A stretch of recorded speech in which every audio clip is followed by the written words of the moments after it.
सिंगावले कोनो दुल्ही न कोनो सैया के देखली और बड़ा वक्त के ले रहे बड़ा उपदर पत्र भैया मर्द लोग में बड़ा कमी होला सब मत के ना खते दिया सिपाही जी लेकिन एक दुगो में होला लड़चुआ टाइप का ऐसे भाइयों का बनाई हो भैया बताओ जे 3 को बियाह कैले हो बुढ़ोती में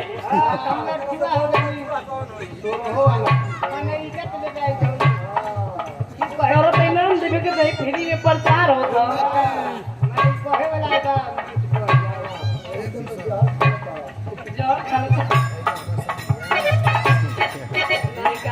भैया दवा कब सेट करेगा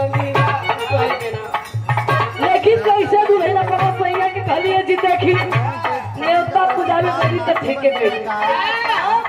ठीक रहल वहाँ नाच देख के वो ठीक रहा भैया जब घरे गए नाच देख करके तो लगे कहे दुल्हनिया से जाना तो ये पूजवा के माई अरे बड़ा सुघर ध्यान ना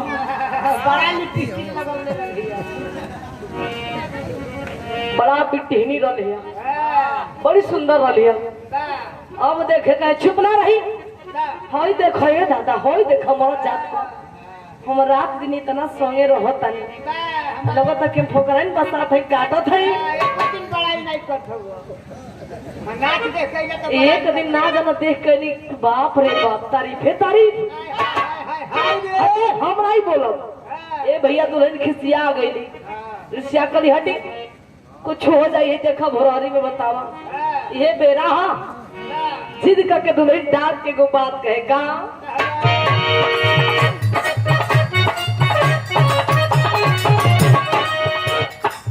साझे से नाच देखे कोई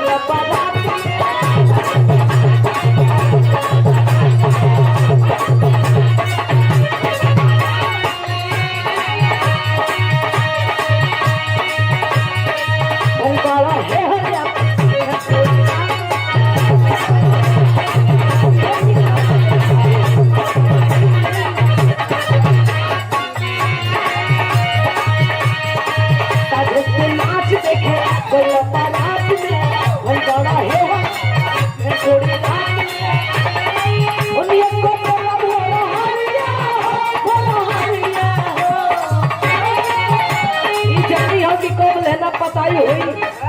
बतावा का उन्हीं को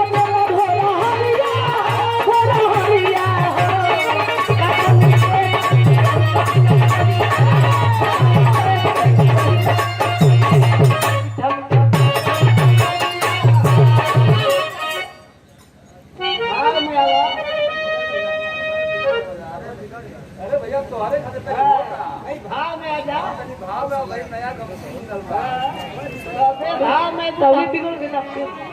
कभी हमारे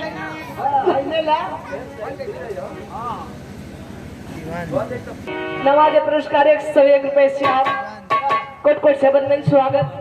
का दुल्हन कहे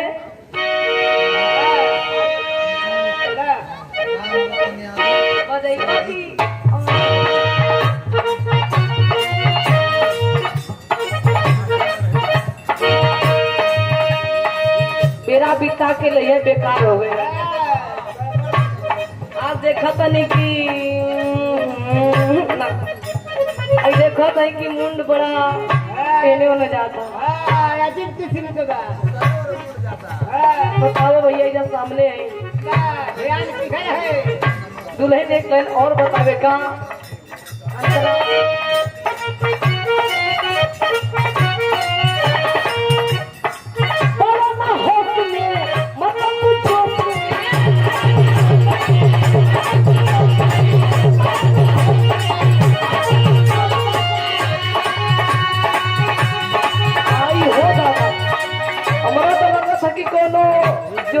टॉनिक पी के मन की तनी गर्मी हो गया का साईं जी की हम ना करी भैया दुल्हन बताओ पे कि ऐसा टॉनिक कोनो पी के आगे नहीं कि बड़ा गर्म पानी आ बड़ा अजीब मिजाज में लगा तानी का कह दुल्हन